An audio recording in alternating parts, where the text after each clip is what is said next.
alaihi wasallam bersabda, utitu bil buraq farakibtuhu hatta ataitu baital maqdis. Malam itu kata Nabi didatangkan kepadaku buraq, dan aku kata Nabi menunggangi buraq ini, farakibtuhu hatta ataitu baital maqdis. Aku menunggangi buraq ini sehingganya aku tiba di Baitul Maqdis. Bu, Baitul Maqdis itu di mana? Batu Puru masuk? Di Palestina ya. Nabi naik buraq dari Mekah ke Palestina. Sampai di Palestina, tsumma dakhaltul masjida fa shallaitu fihi rak'atain. Lalu aku masuk masjid kata Nabi dan salat 2 rakaat. Jadi perintah salat itu sudah ada sejak awal. Jadi Isra wal Mi'raj itu pertama kali perintah salat 5 waktu. Kalau sholat sejak awal sudah. Buktinya Nabi belum nyampe Sidratul Muntaha, baru nyampe di Baitul Maqdis, beliau masuk Masjid Al-Aqsa, kemudian sholat 2 rakaat. Tsumma kharajtu, kemudian aku keluar kata Nabi di luar masjid, faja'ani Jibril, mendatangi aku malaikat Jibril, bi'ina immil laban wa ina immin khamrin. Datang Jibril dengan semangkuk susu dan semangkuk isinya khamar. Ini ngomong-ngomong khamar, Bapak Ibu tahu khamar? Khamar itu apa, Bu? Susu gendruwo. Ya susu juga, Pak. Tapi yang minum mestinya gendruwo, bukan manusia. Jibril datang bi'ina immil laban, di tangan kanannya secawan susu, semangkok lah bahasa kitanya. Wa ina immin khamrin, di tangan kirinya secawan khamar, semangkok khamar. Ditawarkan kepada Nabi, pilih Muhammad, kamu minum yang mana? Fakhtartul laban, beliau pilih semangkuk susu. Kata Jibril, ikhtartal fitrah, pilihan kamu benar. Laqad asabtal haqq, pilihan kamu benar, pilihan kamu fitrah. Loh Jibril, kata Nabi, seandainya tadi aku salah pilih, yang aku pilih bukan susu tapi khamar, apa jadinya? Bisa saja Pak Nabi salah pilih. Karena waktu itu khamar belum haram, masih halal. Kan waktu awal-awal Islam belum haram khamar itu, masih boleh diminum. Ada sahabat sambil sholat sambil teler, karena belum haram. Jadi boleh jadi Nabi salah pilih, tapi Nabi pilihnya susu bukan khamar. Kata Jibril, seandainya yang engkau pilih khamar Muhammad, itu tamsil dan pertanda alamat umatmu bakal jadi pemabok semuanya. Untung kamu pilihnya susu. Ini tandanya umatmu sebagian besar akan taat semua. Allahumma amin. Amin ya rabbal alamin. Ya kalau zaman dulu Pak, pilihan itu kan belum halal haram, belum ketahuan. Ya kalau sekarang kita milihnya mah enak. Disodorkan sama kita, pilih susu atau khamar, ya pilih susu dong. Karena jelas alamatnya Bapak Ibu. Kayak nyanyian zaman dahulu, madu di tangan kananmu, jelas kan? Racun di tangan kirimu, jelas. Pilih yang tangan kanan, madu. Pilih yang tangan kiri, racun. Kira-kira nih kalau ibu-ibu suruh milih di madu atau di racun?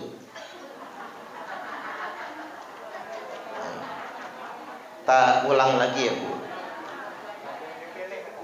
Ini kan jelas ini, madu, di tangan kananmu, racun di tangan kirimu. Enak pilihnya. Pilih yang tangan kanan madu, pilih yang tangan kiri racun. Nah kira-kira kalau ibu-ibu suruh milih di madu atau di racun? Enggak, dua-duanya ya. Pilih di madu makan hati, pilih di racun mati. Samalah kawin lagi semua bapak-bapak. Enggak sanggup bapak-bapak betah selamanya. Coba Pak Iskandar, kalau Bu Iskandar meninggal kawin lagi enggak? Bu Iskandar mana ya? Oh tuh. Yakinlah kawin lagi. Apalagi jemelahat. Beliau kan jemelahat, Pak. Oh, jemelahat itu kan bisa melesetin pantun. Kalau ada sumur di ladang, bolehlah kita menumpang mandi. Kalau ada umur yang panjang, bolehlah kita bertemu lagi. Tapi kalau jemelahat diplesetkan. Ada sumur di ladang, bolehlah kita numpang mandi. Kalau bak umur panjang, izinkan kawin lagi. Plesetan jemelahat sedemikian rupa. Ya sama nggak ada pilihan, di madu makan mati, di racun mati. Karena memang salah pertanyaannya itu. Tapi ini pelajaran bagi kita. Kita ini sedang dihadapkan dengan zaman remeng-remeng Bapak Ibu. Kalau yang jelas hak itu hak enak kan? Allahumma arinal haqqa haqqa. Ya Allah, tunjukkanlah kepada kami yang benar itu benar, yang batil itu batil. Enak kalau jelas. Yang repot itu begini Pak, kalau yang benar sama yang batil campur. Kayak air campur bensin, repot kan? Air campur bensin diminum manusia mabok, diminum motor mogok. Iya kan Bu ya? Karena kecampur. Kalau bensin saja kasih ke motor, motor jalan. Air saja dikasih ke manusia, diminum segar. Tapi kalau kecampur repot urusan. Ini zaman campur-campur. Talbisul haqqa bil batil. Tercampurnya yang hak dengan yang batil. Dan mohon maaf, zaman sekarang ini zaman kamuflase. Apa itu kamuflase? Banyak orang yang tampak baik padahal dalamnya busuk. Tampilannya malaikat, dalamnya belis. Demit setan genderuwo. Kayaknya jujur tapi nipu. Gayanya lugu tapi hatinya buaya. Kalau kata orang Palembang, waluyo. Wajah lugu hati buayo. Maaf, kalau ada Pak Waluyo enggak? Ini orang Palembang bukan orang Jawa ya Pak. Orang Palembang. Ya, jangan tersungging ya kalau ada. Artinya Bapak Ibu rahimakumullah, kita dihadapkan dengan zaman sekarang ini. Jilbab boleh besar. Bahkan enggak jarang cadaran. Tapi ngutil di mall. Itu yang ketangkap ngutil di mall itu Pak, cadaran. Jadi tampilannya malaikat, dalamnya setan. Kelakuannya enggak benar. Kalau bahasanya kan begitu. Mereknya susu, dalamnya khamr. Mereknya madu, dalamnya racun. Yang dihidangkan kopi, dalamnya sianida. Berapa tahun yang lalu matilah Wayan Mirna Solihin, diracun sama Jessica Kumala Wongso itu. Se-Indonesia geger Pak, sidang gak selesai-selesai kan? Sampai beritanya ke mancanegara luar negeri. Sampai sekarang hakimnya barangkali sudah bingung itu. Bener nggak Jessica yang ngeracun? Hanya hakim Bapak Ibu memvonisnya seumur hidup, tidak dihukum mati. Artinya memang hakim dalam keraguan benar atau tidak dia. Cuman geger-gegeran Mirna sama Jessica tentang kopi sianida, itu pelajaran bagi kita. Kita sudah masuk ke fase zaman di mana zaman banyak kamuflase. Jangan gampang tertipu. Banyak berdoa kepada Allah agar Allah tunjukkan kepada kita yang benar itu benar, yang batil itu batil. Allahumma amin. Amin ya rabbal alamin. Fakhtartul laban, aku minum segelas susu, kata Nabi. Jibril berkata, laqad asabtal haqq, pilihan kamu benar. Atau dalam versi hadis yang tadi, ikhtaratal fitrah. Selesai minum susu, Nabi ngelegek min nahiyatil masjid, di beranda masjid. Lalu kata beliau, saya diajak naik Mi'raj bersama malaikat Jibril ke langit dunia.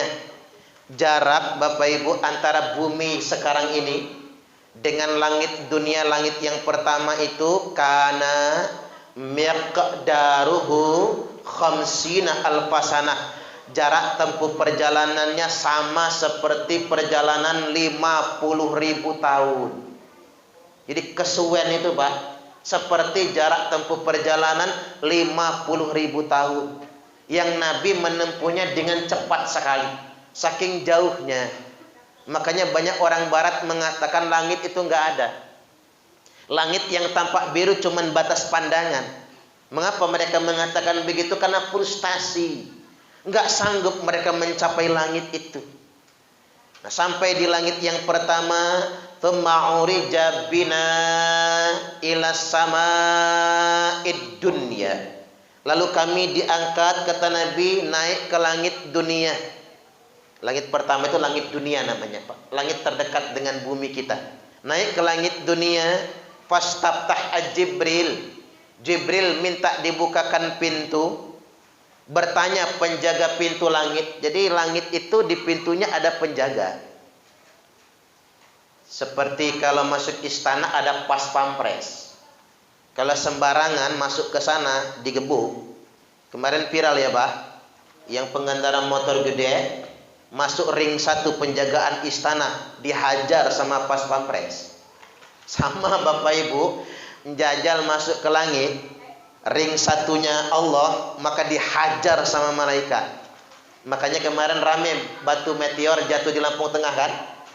Batu meteor itu Pak, sebetulnya batu yang digunakan malaikat ngelempar setan, ngelempar jin yang suka mencuri berita di pintu-pintu langit. Karena ngelonjak masuk ring 1 nih, oleh pengamanan terbatas, orang tak boleh sembarang masuk, dihajar oleh malaikat. Makanya waktu Jibril datang, man anta? Kata penjaga pintu langit, siapa lu? Ana Jibril, saya Jibril. Baru kenal malaikat. Padahal Jibril ini jenderal loh Pak, Sayyidul Malaikah, jenderalnya para malaikat. Lo ke penjaga pintu langit nggak kenal. Coba Panglima TNI turun ke bawah ketemu prajurit, nanya sama Panglima, siapa kamu? Kena gampar sama Panglima tadi. Tapi wajar tidak kenal, wong identitasnya nggak ditampakkan. Ana Jibril, saya Jibril. Oh maaf komandan, bahasa kita, gua nggak keciren. Wa ma'aka komandan, siapa yang bersama anda? Muhammad, yang barengan saya Muhammad. Izin komandan, visanya ada, izin masuknya ada. Ibarat kita Pak Presiden sekalipun nggak bisa sembarang masuk negara orang. Ini si Muhammad ini nih, nggak tahu tuh malaikat kalau kekasih Allah kan. Si Muhammad ini nih, waqad bu'ita ilaih, ada paspornya tidak? Ada visanya tidak? Ada izin masuk tidak? Kata Jibril, waqad bu'ita ilaih, ada izinnya. Buka baju Bapak Ibu, ditampakkan di punggung Nabi khatam, stempel kenabian. Kayak kita periksa juga kan begitu Pak di bandara ya, dilihat stempelnya, ada khatamnya, stempel kenabian di sini. Cuman Nabi nggak di kertasnya, stempelnya di punggungnya. Cuman nggak kelihatan oleh kita, yang lihat malaikat. Kata kalau kita yang ngelihat bahaya, nanti dikirain tato Bapak Ibu. Nabi aja tatuan ya. Berarti kita pakai tato juga dong. Takut jadi dalil dari para preman-preman itu. Selesai itu faputih alana, dibukakan pintu langit yang pertama. Faida anabi Adam alaihi salam. Di pintu langit yang pertama saya, kata Nabi, berjumpa dengan Nabi Adam alaihi salam. Nabi Adam itu siapa Bu? Siapa? Ibu-ibu ini harus ditanya. Kalau enggak khusuk pengajiannya Pak. Saking khusuknya palanya nunduk, matanya menjem. Jangan-jangan sudah ada yang ngences di maskernya itu ya. Oh enggak ada. Sampai di langit pertama ketemu Nabi Adam, bapak moyang umat manusia. Farahaba bi wada'ali bi khair. Adam langsung menyambut aku dan mendoakan aku dengan kebaikan-kebaikan. Makanya Bapak Ibu, Adam senang betul ketemu dengan anak yang paling disayang. Ngobrol-ngobrol, dipeluk Nabi kita. Cuman ada yang aneh. Di sebelah kanan Nabi Adam banyak bayangan putih. Sebelah kirinya banyak bayangan hitam. Nabi bertanya Jibril, siapa itu? Kata Jibril, yang sebelah kanan ashabul yamin, golongan kanan, calon penghuni surga. Arwah anak cucu Nabi Adam yang bakal masuk surga. Semoga termasuk kita. Allahumma amin. Yang kiri Jibril itu ashabus shimal, golongan kiri. Mereka adalah arwah anak cucu Nabi Adam yang bakal masuk neraka. Mudah-mudahan Bapak Ibu kita dijauhkan dari api neraka. Allahumma amin. Makanya kalau maghrib baca Allahumma ajirni minan nar 7 kali. Kalau subuh baca Allahumma ajirni minan nar 7 kali. Karena kalau kita baca maghrib 7 kali Allahumma ajirni minan nar, kita mati di malam itu maka bebas dari api neraka.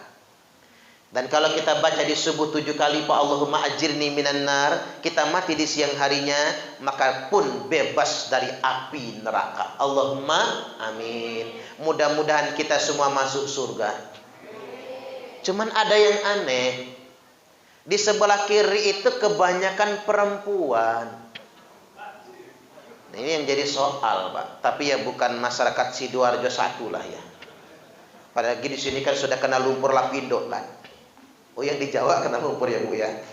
Jadi Bapak Ibu rahimakumullah, mengapa kebanyakan perempuan mampir dalam neraka?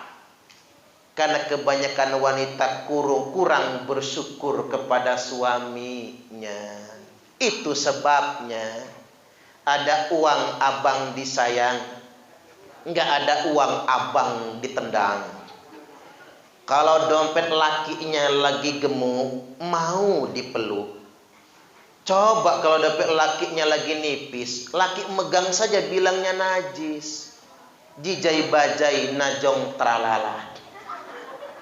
Ya ibu-ibu di sini mah enggak ada. Nih ibu-ibu sosialita biasanya Pak. Karena ngapa? Kasih sayang cinta diukur dengan materi, Bapak Ibu. Kurangnya syukur. Makanya ibu-ibu kan sering tak ajarin. Kalau ibu-ibu pengen masuk surga, jadilah istri yang nerimo, istri yang qanaah. Bu, mau masuk surga enggak? Tak ajarin kalau dikasih suami, uang belanja 30 juta sebulan nerimo. Ya iyalah kalau segitu mah. Dikasih 20 juta, nerimo. 10 juta, nerimo. 1 juta, nerimo. 500.000 sebulan, nerimo lan nelongso. 50.000 sebulan, tempuk palanya ya Bu ya. Jangan segitu juga ya Pak. Bapak-bapak ini salah nuntut istrinya baik, tapi nggak dinafkahi. Bagaimana suami akan dihormati istri kalau suami berpangku tangan tidak berjuang demi istrinya? Apa gunanya bapak-bapak gagah dan ganteng kalau pemalas? Ya enggak Bu? Ganteng enggak bisa dimakan. Ibu-ibu enggak perlu yang ganteng-ganteng itu. Enggak bisa dimakan. Makanya benar di media sosial itu ada tulisan begini, saya setuju banget itu. Ingin istrinya baik, ajarin. Ingin istrinya tenang, nafkahin. Ingin istrinya taat, cukupin. Contohin ya. Ingin istrinya cantik, modalin. Nah, coba diulang lagi. Ulang lagi Bu. Ingin istrinya baik, ajarin. Ingin istrinya taat, contohin. Ingin istrinya tenang, nafkahin. Ingin istrinya cantik, modalin. Setuju apa setuju? Setuju banget ya. Pengen istri secantik Syahrini, belikan make upnya Syahrini. Betul nggak, Pak? Pengen istrinya imut kayak Nisa Sabian, belikan lipstiknya Nisa Sabian. Pengen istrinya bohai kayak Gisel, belikan bajunya Gisel, tapi dalam rumah aja ya Bu ya. Jangan dipakai di luar rumah. Dandani. Karena begini, mau tidak mau perempuan berpikir realistis. Perempuan yang benar nggak cari gantengnya. Karena yang ganteng doang itu biasanya tukang melorotin. Kayak mantan-mantannya Sugigi ya Bu ya.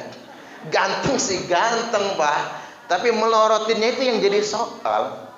Saya baca di media sosial yang agak masuk akal lah. Perempuan itu berubah. Tidak seperti laki-laki yang sama terus, konsisten.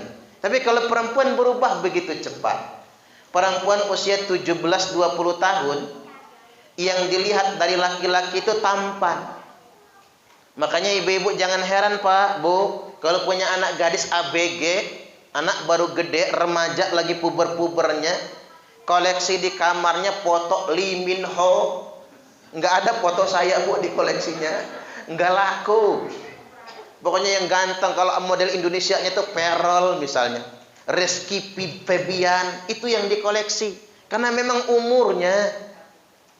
Nah, mulai Pak begitu umur 30 perempuan mulai berubah.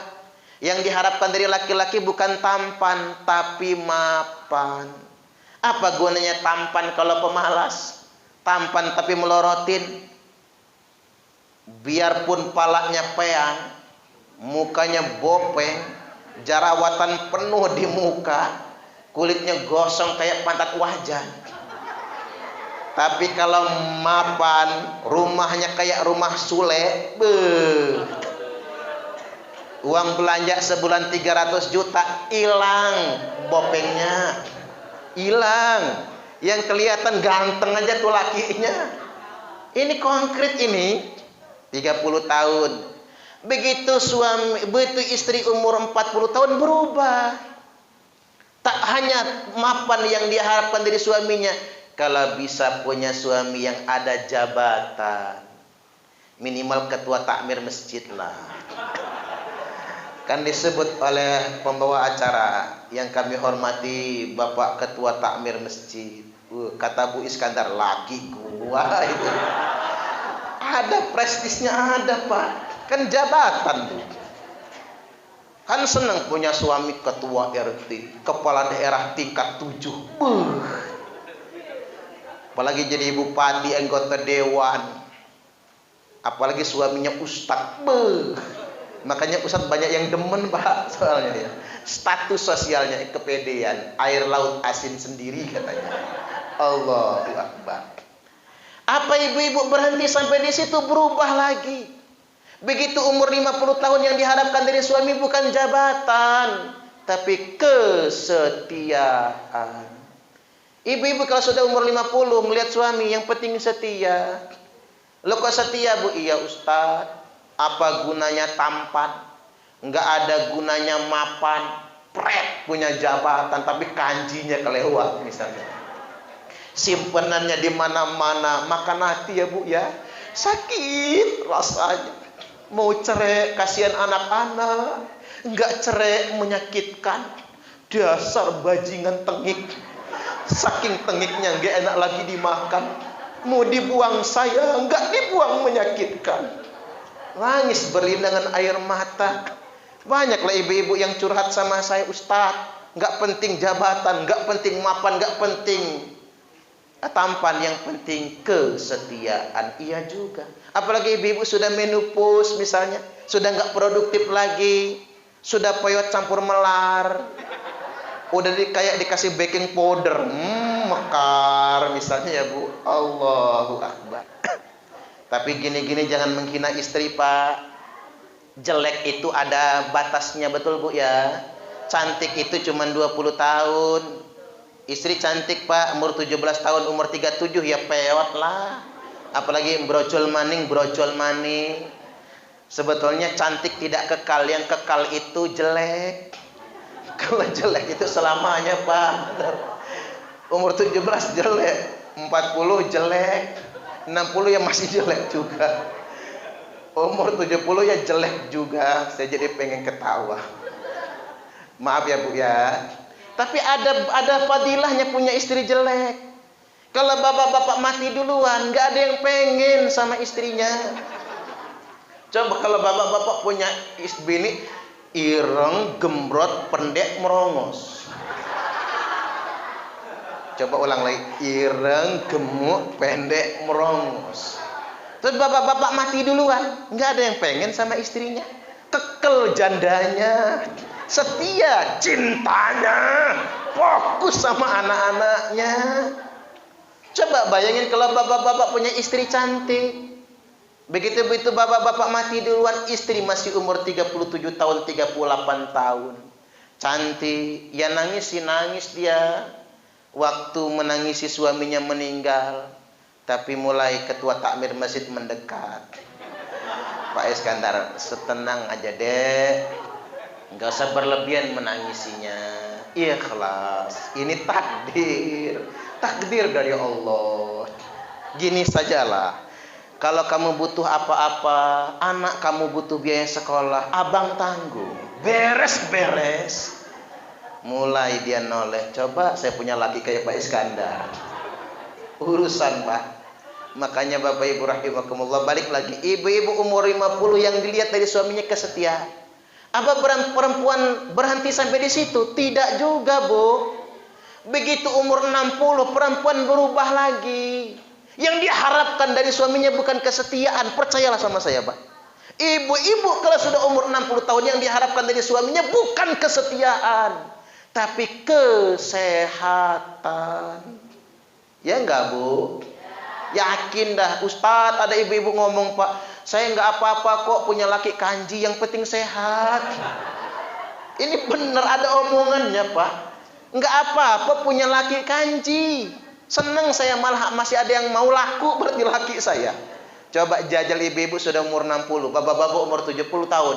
Ternyata Nisa Sabian ngejer-ngejer, oh tepuk dada. Laki gua laku. Nisa Sabian aja mau.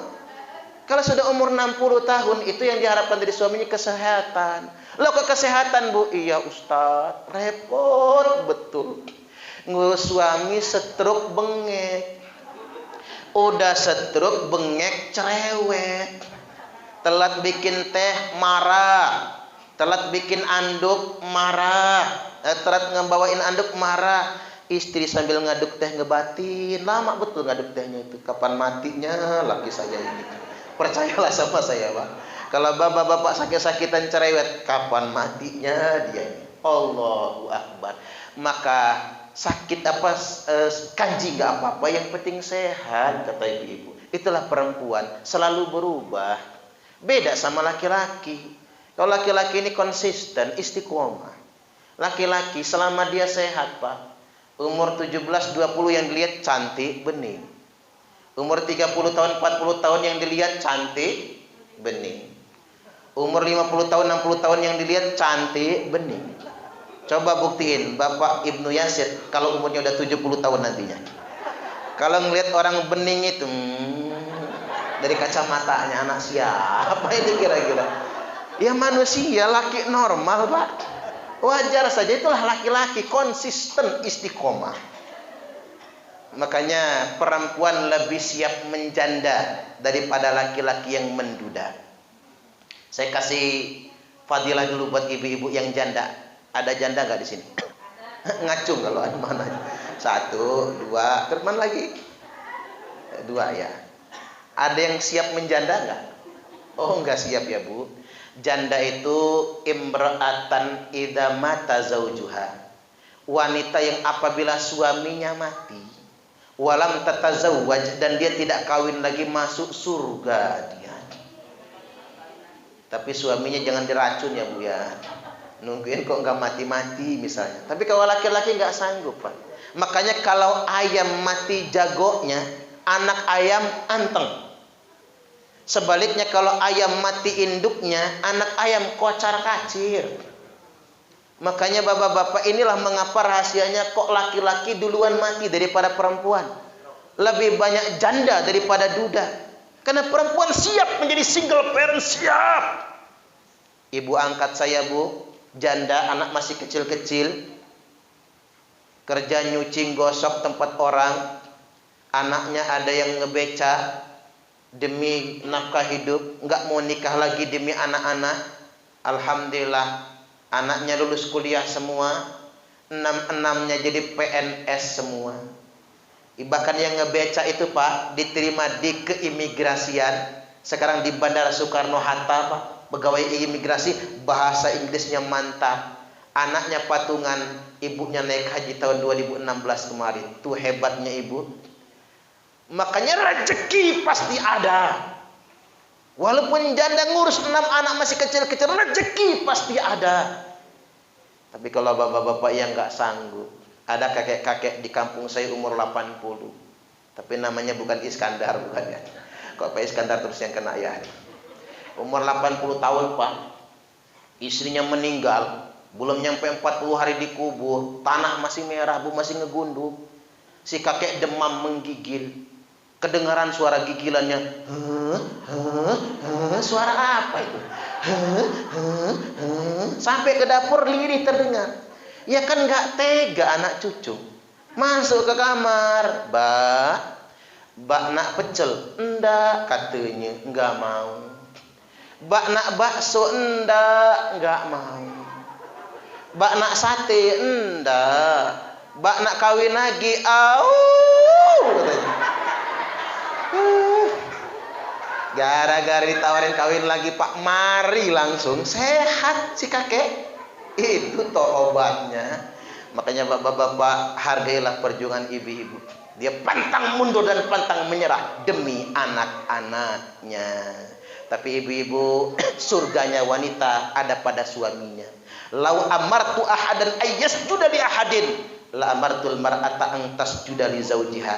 Seandainya boleh aku memerintahkan seseorang untuk sujud kepada orang lain, niscaya akan aku perintahkan istri sujud memberi penghormatan kepada suaminya. Saking istri wajib taat kepada suaminya. Ibu-ibu kalau pengen masuk surga taat suami. Tapi kalau pengen masuk neraka, ngelawanlah sama suami. Suami lagi tidur, Bu, sepak palanya. Gratis masuk nerakanya. Baik, kita lanjutkan. Tsumma urija bina ila sama'it tsaniyah. Kemudian kami dibawa naik lagi kata Nabi ke langit yang kedua. Fastaftah Jibril. Jibril kembali minta dibukakan pintu. Fafutih alana fa idza ana bi Isa wa Yahya alaihi wassalam. Dibukakan pintu langit yang kedua. Ketika itu kata Nabi, saya berjumpa dengan Nabi Isa dan Nabi Yahya alaihi wassalam. Jadi Nabi Isa dan Nabi Yahya, dua-duanya sama Pak, wafatnya dianiaya oleh orang Yahudi. Jadi orang Yahudi itu memang kelewatan, Nabi saja dibunuh oleh mereka. Walaupun Nabi Isa itu saking dimuliakan oleh Allah, wa ma qataluhu wa ma salabuhu walakin subbihalahu. Bukan beliau, bukan Isa yang mereka bunuh, bukan Isa yang mereka salib, tapi yang terbunuh dan tersalib itu orang yang diserupakan kepadanya, orang lain. Barrafa'nahu makanan 'aliyan. Baik Isa maupun Yahya, dua-duanya diangkat ke tempat yang tinggi. Nah, nunggu Nabi di langit yang kedua. Tsumma urija bina ila sama'it tsalitsah. Kemudian Nabi naik lagi ke langit yang ketiga. Faputih alana, dibukakan pintu langit yang ketiga. Faida Nabi Yusuf alaihi salam. Saat itu kata Nabi, aku berjumpa dengan Nabi Yusuf alaihi salam. Farahaba bi wa da'ali bi khair. Yusuf menyambut aku dan mendoakan aku dengan kebaikan-kebaikan. Kalau kata Nabi, Bapak Ibu, idhuwa qad u'tiya syatral husni. Nabi Yusuf itu diberi separuh ketampanan dari semua ketampanan yang ada di muka bumi ini. Tidak pakai operasi plastik, Kumpulkan semua orang tampan dan semua orang cantik di muka bumi ini, belum ada yang menandingi ketampanan Nabi Yusuf alaihi salam. Sampai-sampai wanita-wanita di istana sampai mengiris tangannya sendiri, Bapak Ibu rahimakumullah. Saking terpukaunya dengan ketampanan Nabi Yusuf alaihi salam. Namun tampannya Nabi Yusuf taat kepada Allah. Beliau digoda oleh Zulaikha dan beliau menjadi budak, tapi beliau bersabar dengan godaan tersebut, maka beliau menjadi raja di kemudian hari. Ini hikmah bagi kita. Hawa nafsu bisa membuat raja jatuh menjadi budak, sedangkan mampu mengendalikan hawa nafsu dengan kesabaran dapat membuat budak menjadi raja. Maka dari itu Bapak Ibu, salah satu modal kalau kita ingin jadi raja, sabar yang kuat, jangan perturutkan hawa nafsu. Itu bakat untuk menjadi raja. Karena orang yang mengendalikan hawa nafsu, budak sekalipun bisa diangkat menjadi raja. Tapi sebaliknya raja sekalipun yang memperturutkan hawa nafsunya akan hina menjadi budak pada akhirnya. Baik, yang selanjutnya tuh ma'urija bina ila sama'ir rabi'ah. Naik ke langit yang keempat. Nabi kita ketemu dengan Nabi Idris alaihi salam. Nabi Idris ini Pak, Nabi yang mengerjai malaikat Israel. Nah, saya kutip singkat aja lah, biar nggak panjang-panjang ceramahnya ya. Ceritanya begini, Nabi Idris kan rajin puasa. Malaikat giliran menjamu menu berbukanya. Suatu ketika giliran malaikat Israel, sang pencabut nyawa, lagi ngelayani Nabi Idris berbuka itu. Idris nanya sama malaikat itu, kamu tumben? Emang apa? Kamu nggak kayak yang lain. Yang lain mah ramah-ramah sama saya, kok kamu sendiri enggak? Ya saya sudah paling ramah. Tapi kamu lain, matamu nggak pernah berkedip. Waktu aku beradu pandang begidik jantungku, berdiri bulu kudukku. Oh, kata Israel, saya Israel soalnya. Makanya saya malaikat paling serem. Kata Idris, benar kamu Israel, betul. Saya ini pengen jajal mati. Kira-kira kayak mana rasanya mati itu? Kata Israel, enggak beranilah matiin kamu. Kamu minta dulu sama Allah. Maka Israel mohon pada Allah, Idris minta jajal mati. Dicoba betul Pak, dicabut nyawanya. Setelah Idris mati, Israel nangis, ya Allah, mohon hidupkan kembali dia. Maka Allah izinkan menghidupkan kembali Nabi Idris alaihi salam. Selesai itu, kata Idris, Israel, minta lagi. Saya pengen jalan-jalan ke neraka. Lihat seremnya kayak apa. Emang kamu lihat siapa di sana? Mungkin ada Jupe, kata dia. Apa ada trio macan lagi nyanyi uak peyek? Mungkin. Tapi kita doakan Jupe masuk surga. Allahumma amin. Trio macan juga mudah-mudahan dapat hidayah masuk surga. Allahumma amin. Begitu diajak ke neraka atas izin Allah, 50.000 tahun Pak, mau nyampe ke pintu neraka enggak jadi. Hawa neraka sudah terasa, jeritan orang, pilu mendengar jeritan. Ahli neraka enggak jadi, kata Idris, enggak berani saya nonton neraka. Baru mendengar suaranya, baru merasakan hawanya, yang 50.000 tahun baru nyampe di pintu neraka. Enggak jadi. Kata Nabi Idris, ini saya minta satu lagi. Habis ini tidak minta lagi enggak? Kamu minta apa? Saya pengen jalan-jalan ke surga. Tapi kata Israel, ini pintaanmu yang terakhir dan kamu enggak boleh minta lagi. Maka diajak ke surga. Sampai di dalam surga, luar biasa nikmatnya Pak, tak bisa tergambarkan. Saking nikmat dan indahnya, terlena oleh waktu. Kata Israel, Idris, selesai, waktu kita habis. Terpaksa keluar Pak. Sampai di luar surga, kata Idris, sorban saya ketinggalan. Boleh nggak saya ngambil sorban sebentar? Kata Israel, sudah tunggu sini, saya ngambil. Enggak, ngerepotin kamu. Sudah ngerepotin kamu. Kamu tunggu di sini, gue yang ngambil. Ya sudah, kata Israel, cepat kamu ambil ke dalam.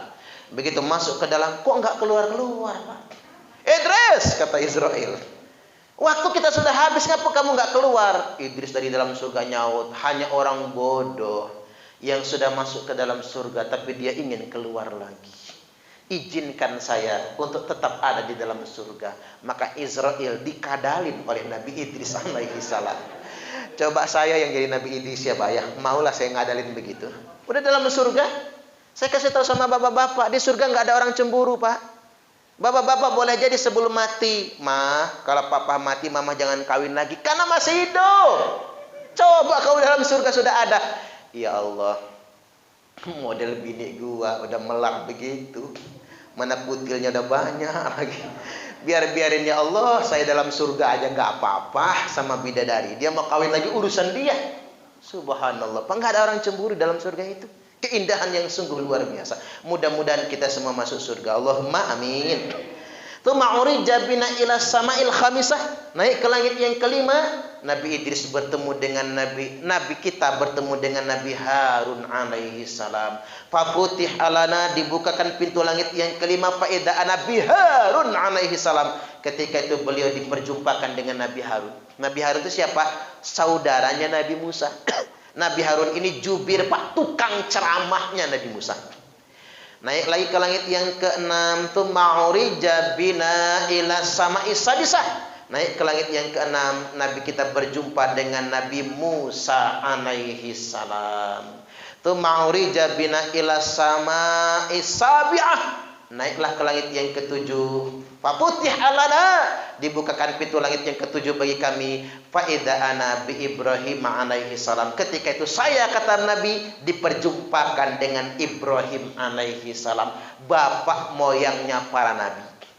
Musnidan zahruhu ilal baitil ma'mur, dalam keadaan sedang menyandarkan bahunya ke Baitul Ma'mur. Apa itu Baitul Ma'mur? Pintu gerbang tempat masuknya ke arah kampung malaikat.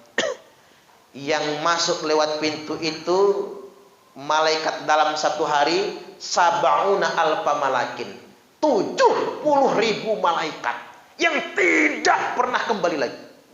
Banyak betul malaikat itu. Masuk Nabi ke sana, tsumma dhahaba bi ila sidratil muntaha. Kemudian saya, kata Nabi, dibawa ke Sidratul Muntaha. Sidratul Muntaha itu Bapak Ibu kampungnya para malaikat. Tempat tinggalnya Jibril, di tengah-tengahnya Sidratul Muntaha. Nah, dari Sidratul Muntaha Nabi naik lagi ke atas tapi sendirian. Tidak ditemani oleh malaikat Jibril. Menghadap Allah Ta'ala, beliau membaca At-tahiyatul mubarakatus salawatut tayyibatu lillah. Segala penghormatan, segala kebaikan, segala keberkahan, salat, segala salawat lillah, semata-mata hanya cuma punya Allah. Kehormatan bukan punya kita, kehormatan itu punya Allah. Makanya orang yang sudah dimuliakan Allah takkan pernah bisa dihinakan oleh siapapun. Orang yang sudah dihinakan Allah tidak akan bisa dimuliakan apapun caranya. Gara-gara teriak langsung lengket, Bu. Minum dulu sebentar ya. Ceramahnya nggak lama lagi kan.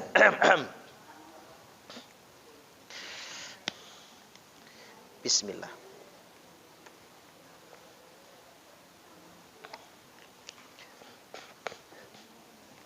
Makanya Bapak Ibu, Bu, jangan takut digosipin orang. Biarin Bu, orang ngegosok makin sip. Biarin orang ngegibah, biarkan orang memfitnah Pak. Kalau kita mulia, apapun cara orang menghinakan kita, tidak bisa. Tapi kalau kita memang bakal hina, Allah yang hinakan. Orang berkumpul ingin memuliakan kita, takkan pernah bisa. Rumus ini yang harus kita percaya dalam hidup. Jadi jangan terlalu repot dengan makhluk. Kecewa kita kalau terlalu banyak bergantung pada makhluk. Nggih napa nggih? Iya, apa ya? Jangan terlalu banyak pencitraan, serahkan kepada Allah semata. Kemudian Allah menjawab salam Nabi ini. Apa kata Allah? Assalamu alayka ayyuhan nabiyyu wa rahmatullahi wa barakatuh. Nabi menjawab lagi, Assalamu alayna wa ala ibadillahis sholihin. Ijazah dari Gus Baha. Kiai Haji Ahmad Bahauddin Nur Salim, Ahlul Quran ya Pak. Panjenengan sering-sering dengar ceramahnya di YouTube Pak. Itu banyak betul pelajarannya.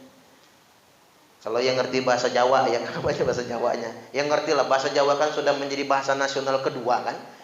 Ditonton Bapak Ibu bagus. Pesan Gus Baha, kita di rumah itu sering-sering mengucapkan salam, assalamu alaina wa ala ibadillahi sholihin. Rumah kita dijauhkan dari kesialan. Rumah kita dijauhkan dari malapetaka, akan datang rahmat dan kasih sayangnya Allah Subhanahu wa taala. Allahumma amin. Maka lantas kemudian fa'auhallahu ta'ala alayya khamsina salatan. Lalu kata Nabi, Allah wahyukan kepada saya 50 salat. Jadi tadinya Pak 50 salat. Setelah ngobrol sama Nabi Musa, kata Nabi Musa, Muhammad, enggak sanggup enggak umatmu salat 50 waktu. Umatku saja yang gagah-gagah, pintar-pintar. Makanya orang Yahudi pintar Pak. Yahudi kan sebagian bekas umatnya Nabi Musa kan. Jadi pintar-pintar, mereka enggak sanggup salat 50 waktu. Apalagi umatmu yang lemah, minta kepada Allah keringanan. Nah, singkat cerita, minta keringanan sampai bolak-balik 9 kali Bapak Ibu, tinggal 5 waktu salat. Maka Allah berfirman, ya Muhammad, wahai Muhammad, ifratu ala ummatika khamsa salawatin. Aku wajibkan kepada umatmu itu 5 waktu salat. Wa ahidtu anni ahdan, dan aku buat perjanjian di sisiku.